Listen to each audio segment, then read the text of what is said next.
তাই তো। এই বর্ণগুলিকে আমরা দুভাগে ভাগ করব। একটা হচ্ছে স্বরবর্ণ আর একগুলি হচ্ছে কিছুগুলা হচ্ছে স্বরবর্ণ, কিছুগুলা হচ্ছে ব্যঞ্জন বর্ণ।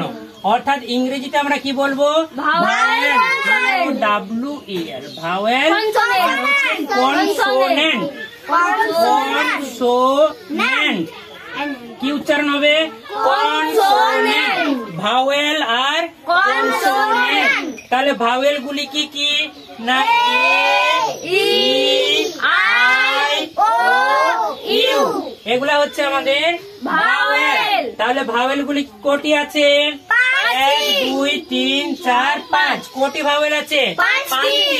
আমরা এটা বাদ দিলাম, এটা যদি আমরা ভাওয়েলের জায়গায় লিখে দিই, ভাওয়েলের জায়গায় কি লিখলাম?